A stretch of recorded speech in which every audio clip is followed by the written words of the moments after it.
Okay, so in continuation, I am GENNELYN A, and we will be discussing about the using of renewable energy, heating building and waters with solar energy.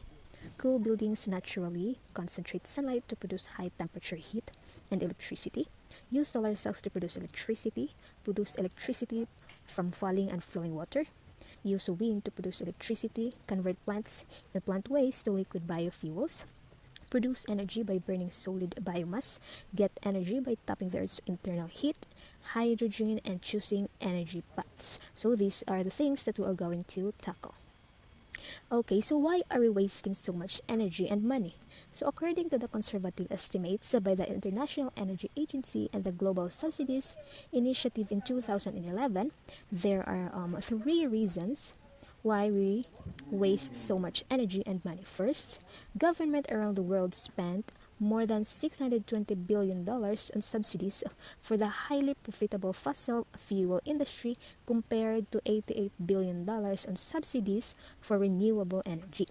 Second, there are few long-lasting government tax breaks, low interest long-term loans, and other economic incentives for investing in energy efficiency. Third, some governments have not put a high priority on educating the public about environmental and money-saving advantages of improving energy efficiency. So those are the three a main reason why we are wasting so much energy and money. Okay, now so we have here some tips to save energy and money where you live. In an attic, use house fan and hang reflective foil near roof to reflect heat. In bathroom, repair water leaks promptly. In kitchen, clear refrigerator cools regularly. So if you have any refrigerators.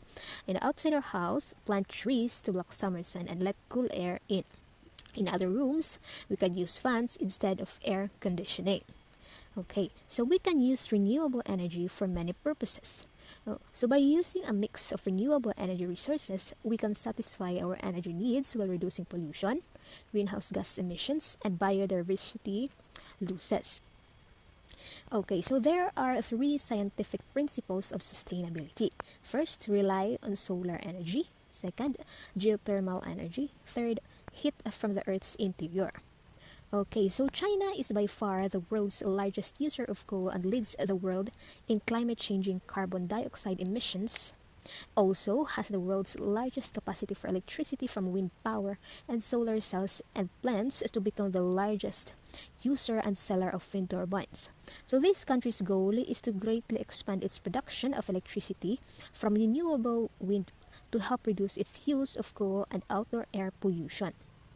So Ibrahim Togola promotes the use of renewable energy resources like solar, wind, and biofuel to produce electricity in rural areas. His goal is to reduce deforestation caused by reliance on wood and charcoal and contribute to wealth creation.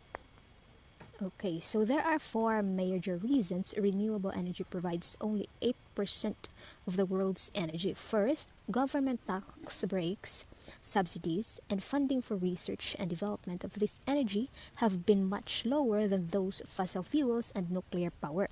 Second, this energy in United Nations have to be renewed by Congress every few years, which results to political pressure from the fossil fuel industry trying to head off a competition from these rapidly developing technologies. Third, prices we pay for non-renewable fossil fuels and nuclear power do not include most of the harmful environmental and human health costs of producing and using them. Fourth, it takes 50 to 60 years to make the transition from one dominant fuel to another, such as from wood to coal and from coal to oil and natural gas. All right. So those are the four major reasons. Okay, so heat building and water with solar energy. So a building that has enough access to sunlight can get all or most of its heat through passive solar heating system. So such a system absorbs and stores heat from the sun directly within a well-insulated structure. So an active solar heating system captures energy from the sun by pumping a heat-absorbing fluid through special collectors. Rooftop active solar collectors are used to heat water in many homes and apartment buildings. So according to the UN Development Program, Solar waters heated could be used to provide half of the world's hot water. So there are passive and active solar systems which can be used to heat new homes in area with adequate sunlight. Okay. So, cool buildings naturally. So, direct solar energy works against us when we want to keep a building cool. But we can use indirect solar energy to keep cool buildings. Say, for example, we can open our window to let the air come into our house. Okay, so there are three other ways to keep our house cool. First, block the high summer sun with shade trees. Second, use light-colored roof for sun's reflection. Third, use geothermal heat pumps to pump cool air from underground into a building. Okay, these are just some common ways how to keep our house cool. Now, so concentrate sunlight to produce high temperature heat and electricity. So solar thermal systems, also known as concentrated solar power, uses different methods to collect and concentrate solar energy in order to boil water and produce steam for generating electricity. Such system uses troughs of curved collectors that concentrate solar energy and use it to heat synthetic oil in a pipe that runs through the center of each trough. Okay. So this concentrated heat is used to boil water and produce steam that powers a turbine that drives a generator to produce electricity. Another system uses an array of computer-controlled mirrors to track the sun and focus its energy on a central power tower to provide enough heat to boil water that is used to produce electricity. So the heat produced by either of these systems can also be used to melt certain kind of salt stored in a large insulated container.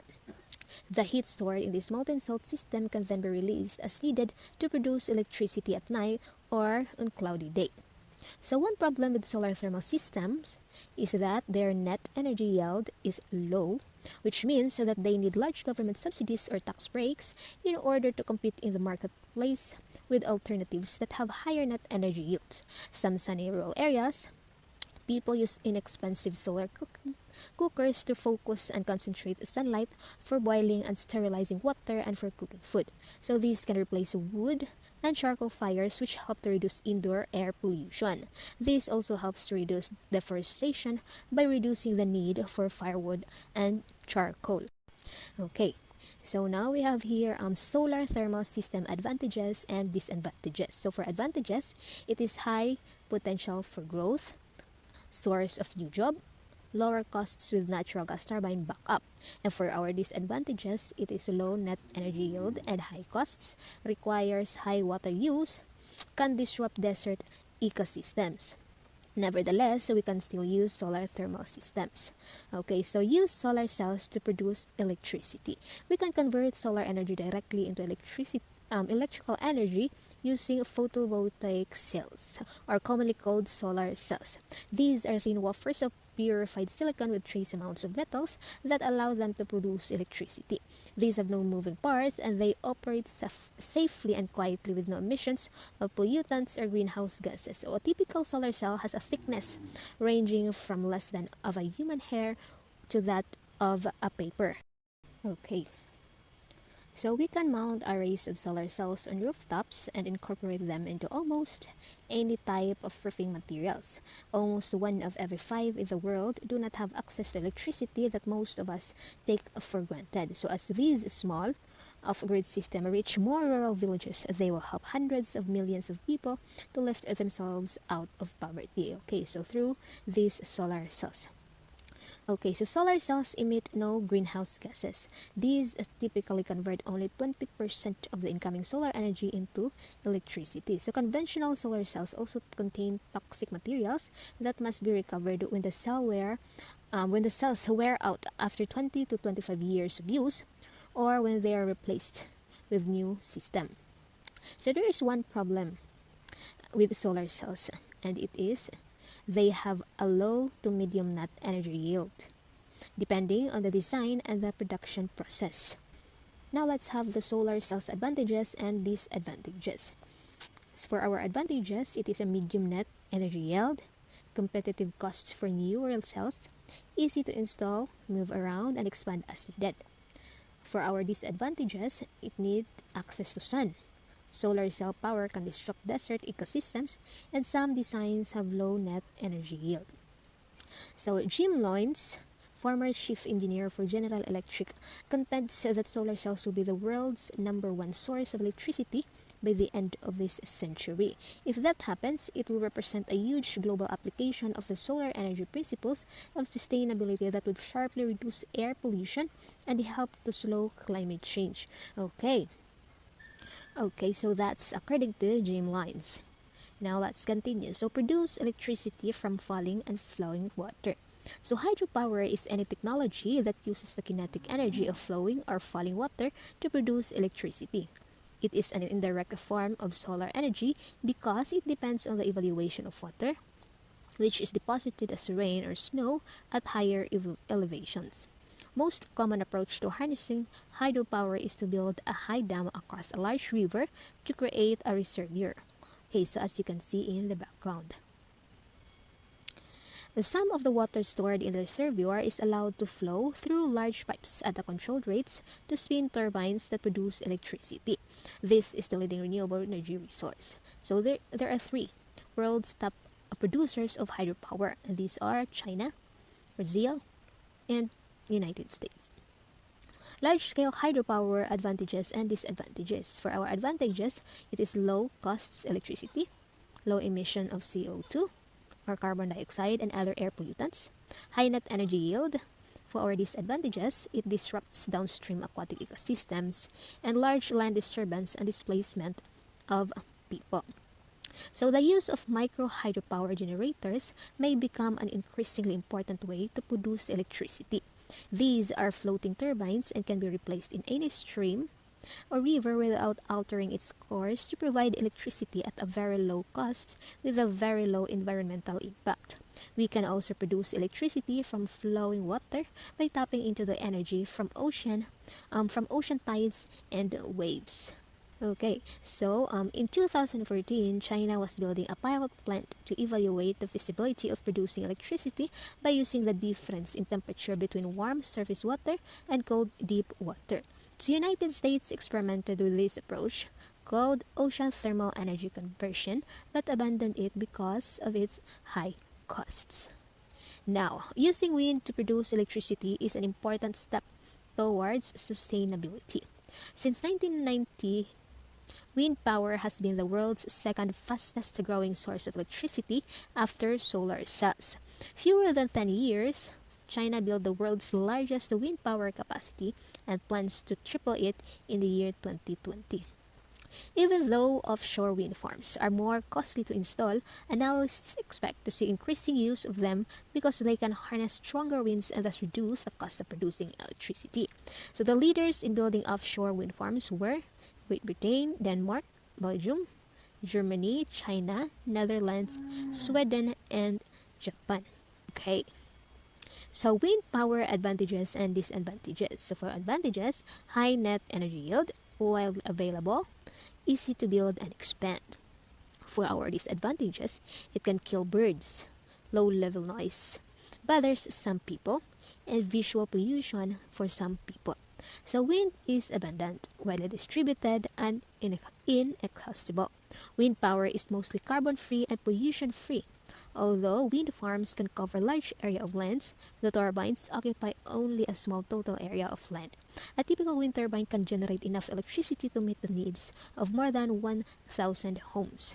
In addition, wind power has a medium to high net energy yield. If you are going to apply the full costs pricing principle of sustainability, the three which I was able to mention earlier, wind energy would be the least costly way to produce electricity. Okay, now let's have produce energy by burning solid biomass. So biomass consists of plant materials that can be burned as a solid fuel or converted into gaseous or liquid biofuels. For example, woods, wood wastes, charcoal made from wood, and agricultural wastes such as sugar cane stalks, rice husks, and corn cobs. Solid biomass is burned mostly for heating and cooking, but also for industrial processes and for generating electricity. Wood is a renewable fuel only if it is not harvested faster than it is replenished. So the problem is countries face a fuel wood crisis and are often forced to meet fuel needs by harvesting wood faster than new vegetation can grow. So another problem, clearing the forest and grasslands to provide the fuel reduces biodiversity and the amount of vegetation that would otherwise capture climate changing carbon dioxide. Burning of food and other forms of biomass produces CO2 and other pollutants. One way to deal with this is to plant fast-growing trees, shrubs, and perennial grasses in biomass plantations. But repeated cycle of growing and harvesting these plantations can deplete the soil of key nutrients. Okay, so we have the advantages and disadvantages for our solid biomass. So for our advantages, it is widely available in some areas. It is moderate costs, and plantation can help restore these degraded lands. For our disadvantages, it contributes to deforestation. Clear cutting can cause erosions, water pollution, and loss of wildlife habitat, and can open ecosystem to invasive species. Okay, so convert plants and plant wastes to liquid biofuel. So liquid biofuels such as ethanol and biodiesel are being used increasingly to fuel motor vehicles. The biggest producers of biofuel are United States, which is ethanol from corn, Brazil, ethanol from sugarcane residues, European Union biodiesel from vegetable oils, China, ethanol from non-grain plant. Okay, so biodiesel have three major advantages over gasoline and diesel fuel produced by oils. These are: first, biofuel crops can be grown throughout much of the world, and these help countries to reduce dependence on import oil. Second, there is no net increase in CO2 emissions if and only if used based on harvest times. Third, easy to store and transport through existing fuel networks and can be used in motor vehicles at little additional costs. So globally, ethanol production rose rapidly, especially in UN and Brazil. Alright, so as mentioned earlier. So an alternative to corn-based ethanol is cellulosic ethanol produced from the edible cellulose that makes up most of the biomass of plants. So another approach involves converting a mixture of algae and water to crude oil in less than an hour by subjecting the mixture to high temperature and pressure in a cooker. Okay. So, UN report on bioenergy, scientists warned that large-scale biofuel crop farming could diminish biodiversity by expanding the cleaning of natural forests and grasslands, increase soil degradation, and erosion. So, so there are advantages and disadvantages for our liquid biofuels.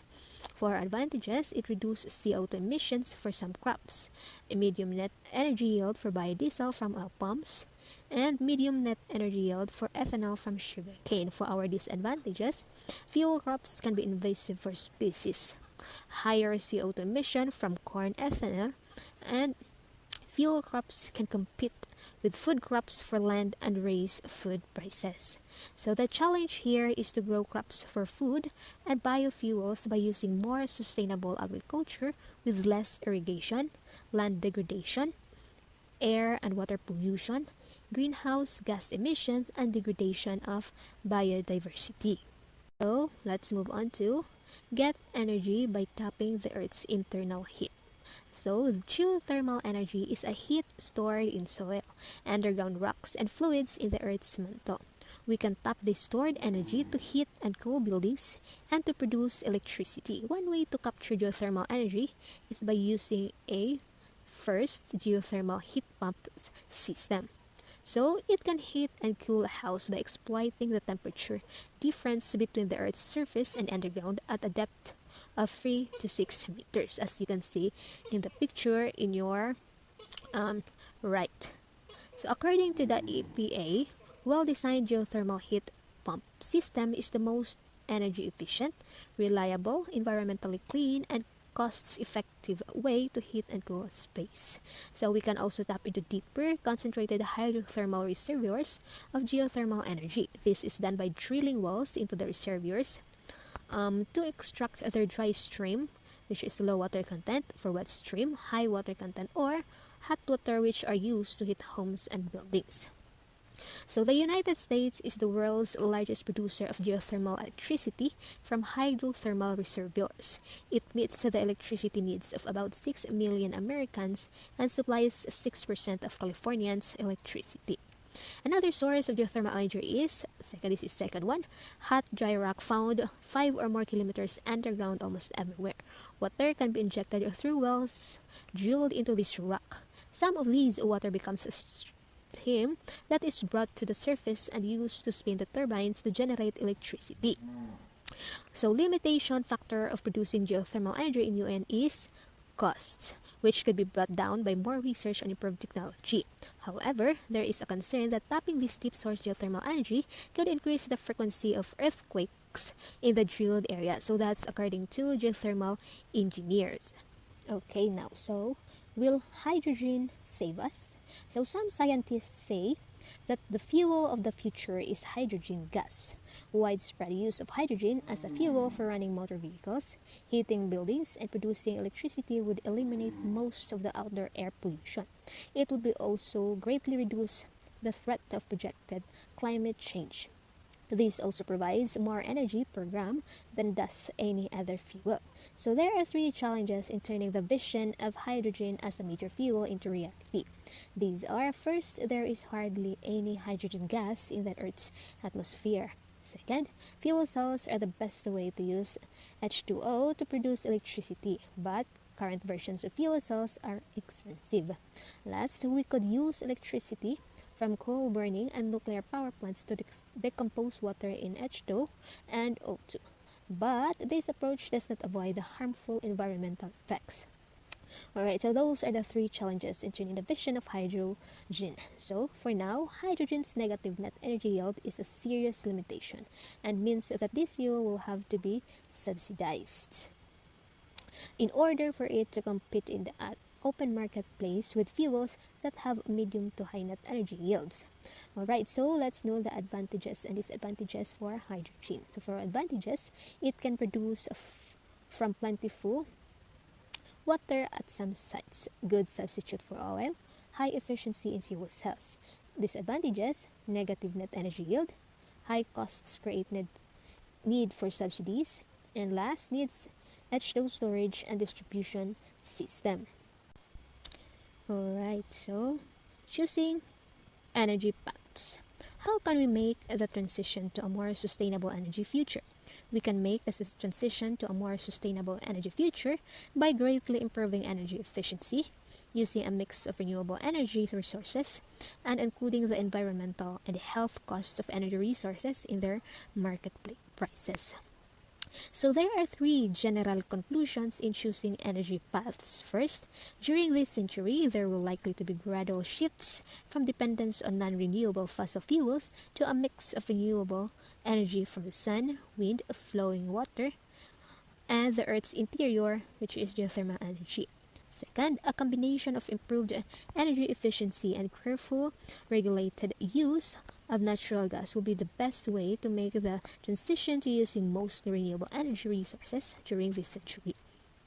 Third, because fossil fuels are still abundant and artificially cheap, we still continue to use them in large quantities. This presents two major challenges. First, to find ways to reduce the harmful environmental and health impacts of widespread use of fossil fuels, and to find ways to include more of the harmful environmental and health costs using fossil fuels in their market prices. So, those are the three general conclusions in choosing energy paths. Okay, so when we have the creativity, the wealth, and most of the technology needed to make the transition to a cleaner and more sustainable energy future within our lifetime, thereby greatly increasing our beneficial environmental impact. So making this transition depends primarily on education, economics, and politics. So what can you do? We have here 4 simple things which we can do to save energy and money. So first, walk or bike or use mass transit to get to work or school. This is possible only if your school or your work is near from your home. Second, have an energy audit done in the place where you live. Third, for cooling, open windows and use fans. Fourth, turn off lights, TVs, computers, and other electricities when it's not in use, of course. Alright. Now, we have here some big ideas to ponder. First, in evaluating energy resources, we should consider their net energy yields and the environmental and health impacts of using them, as well as their potential supplies. Second, by phasing in a mix of renewable energy resources, especially solar, wind, flowing water, and sustainable biofuels and geothermal energy, we could drastically reduce pollution, greenhouse gas emissions, and biodiversity losses. Third, making the transition to a more sustainable energy future will require sharply increasing energy efficiency using a mix of renewable energy resources and including the harmful environmental and health costs of energy resources in their market prices. Alright, so thank you so much for listening. Those are all our lesson for energy resources. Okay, so this is Genelyn Real again, and thank you so much for listening.